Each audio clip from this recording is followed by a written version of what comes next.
back to another instalment of Austin's Oddities.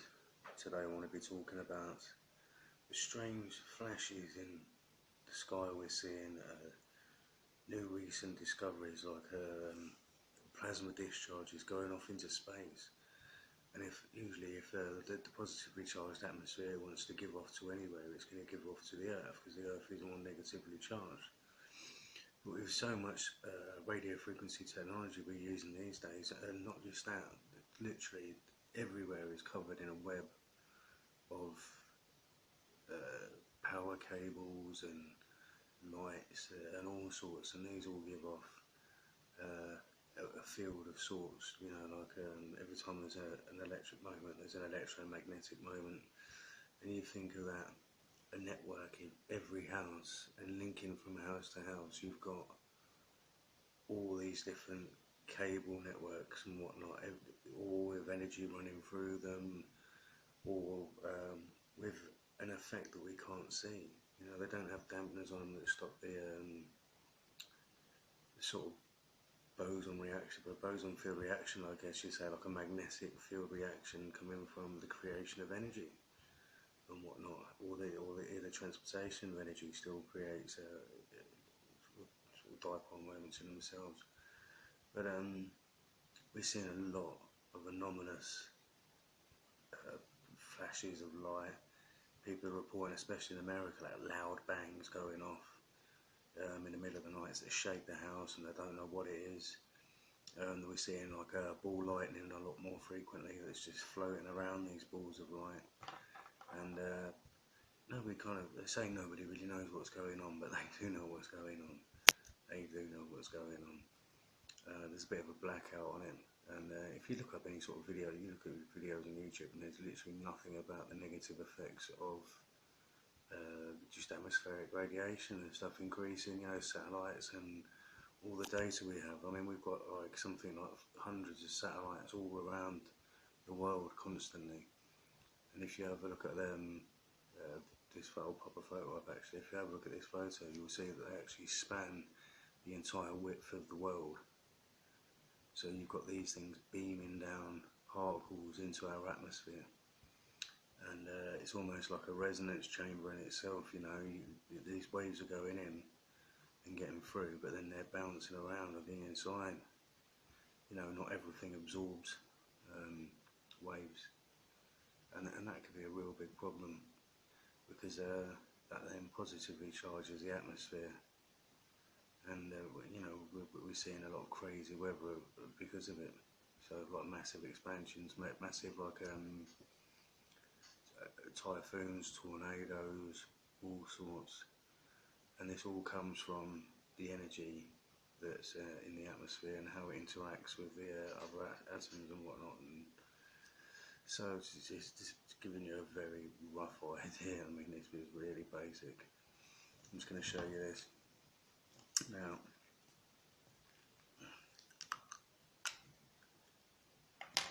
if I pan the camera down, high-tech piece of equipment here.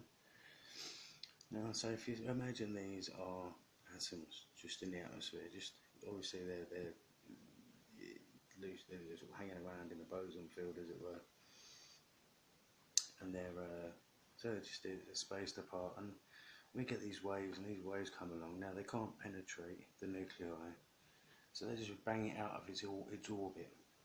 So as these waves keep hitting it, they keep shaking around, and as they're shaking around, all this static friction is created, and all these electrons are created, and something that starts off like this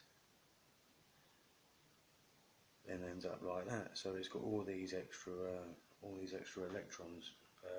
It'll dissipate after a while, because it naturally restores itself back to its original charge.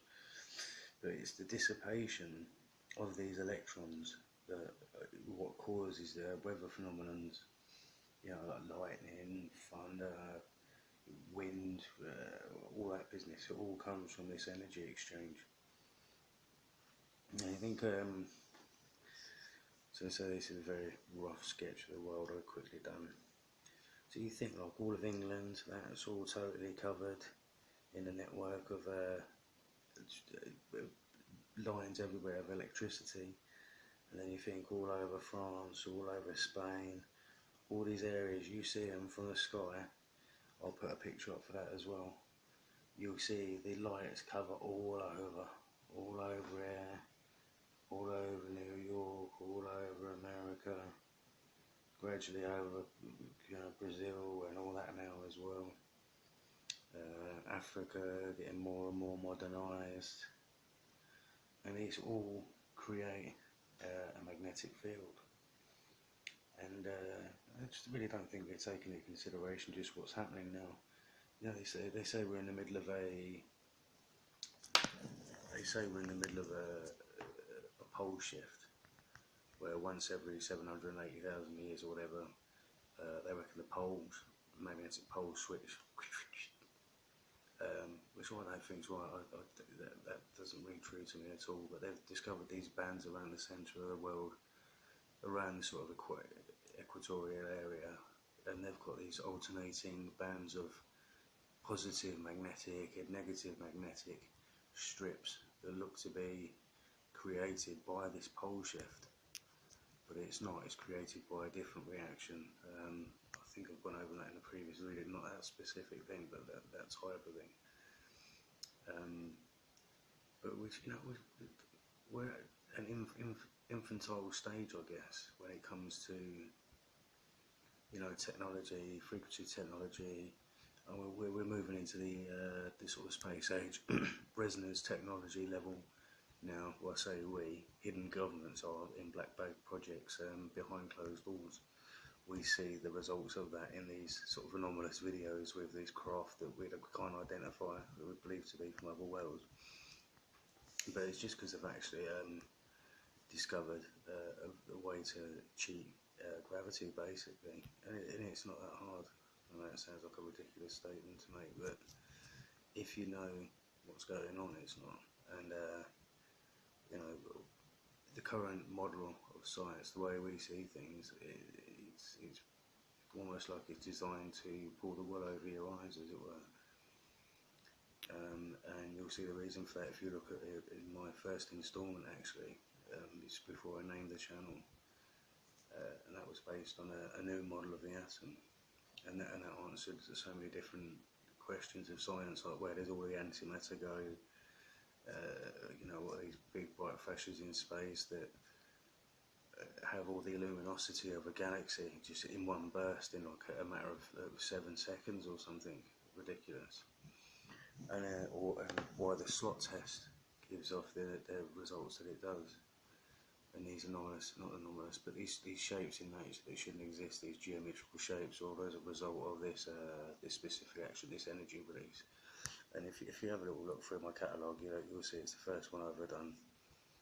And I probably should format it better, actually. And if you have a butcher's at that, and then you might be able to understand things a bit better. But yeah, back to this one.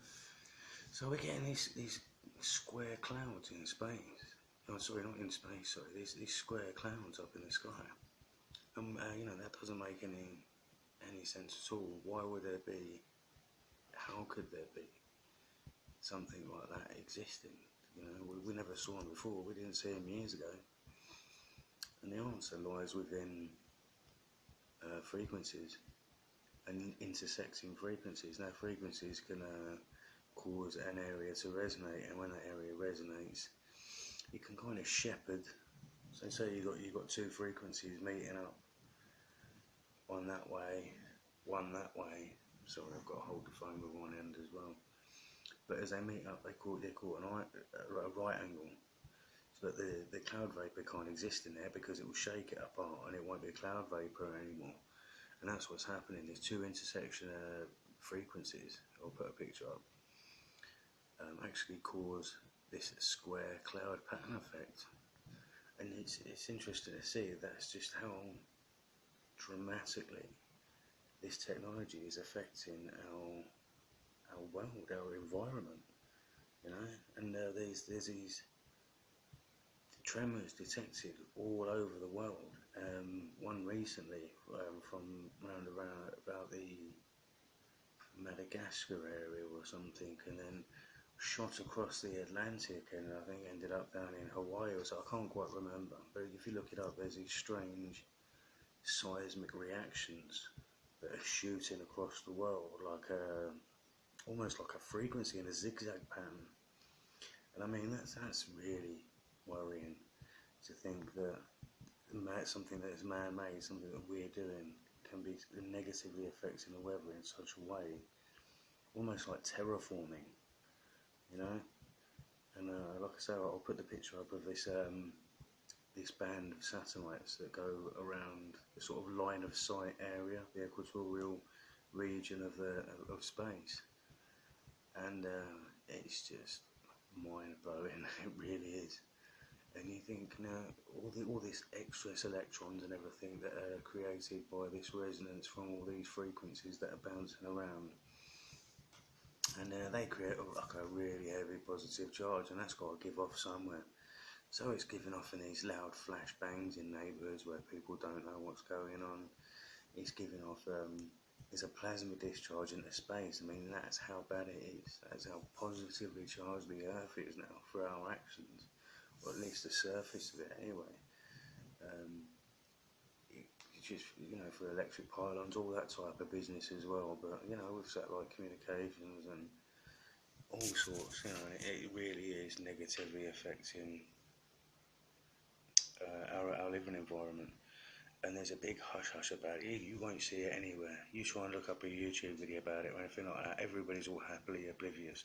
Because nobody, even if they did say, listen, it's this that's causing cancer, people will still say, well, you know, so I can have the internet and watch the TV, it'll all be worth it. You know, we are literally of that state of mind. But if you actually turn off your TV and you take your body outside your drum and you go and have, you know, there's a world out there. There are people out there to meet. There's times to be had.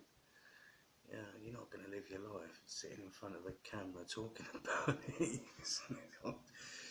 But I preach to the choir, but it's just a shame.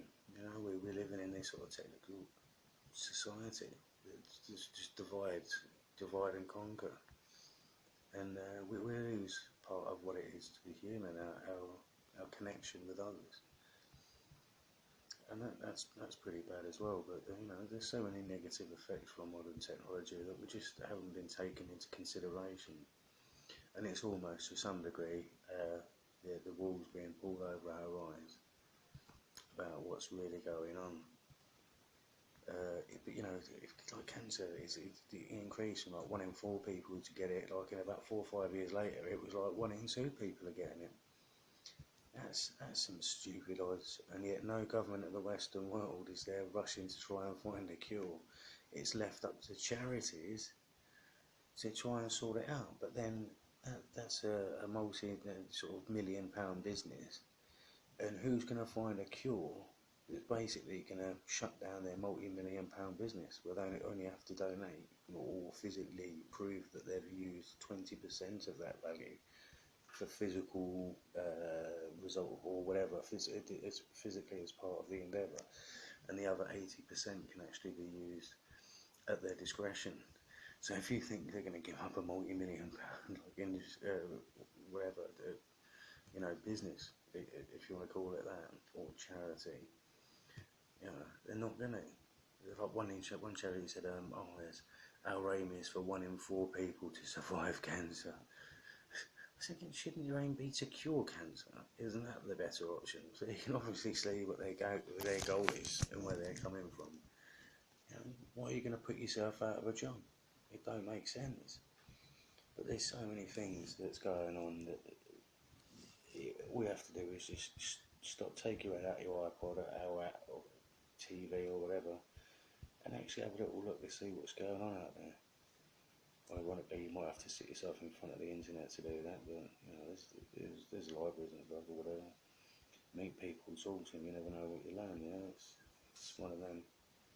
But listen, I'm preaching on. I'm going to show you some pictures now, like of these flashes in space and these plasma discharges going off into space, and it's really quite worrying and anomalous reactions that are happening. that we're just all completely oblivious to.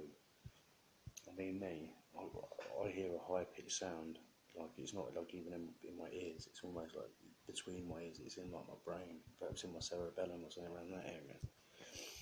But when I went into rural areas outside of this sort of static friction, RF energy type soup that we live in, I can't hear it. And so it's definitely not tinnitus or whatever they call it, the high pitched affliction. So yeah, there's a lot to think about, and I think as people we really need to stand up and say, listen, I'm not happy with what's going on here. They're going to bring around a serious world event, and I don't know whether that's their intention or whether it's just pure naivety and greed and capitalism, and they'll call it a national security issue if they couldn't use the spy satellites and the communication satellites and all this sort of business. So it's part of national security, as everything is, you know what I mean? Any swerve, any move you want to pull, get one over on somebody, national security. It's all about your safety. But I'll tell you what, things ain't safe right now. And for the sake of ourselves and for our children, I think we need to sort of man up and start to address this situation. Because all you've got to do is look around you, look at YouTube videos, look at pictures, look out your window. It's everywhere. And it's no good for us. It's not good at all. So on that note, I'm going to leave you. And I'll see you on the other side. Hope you have a good one.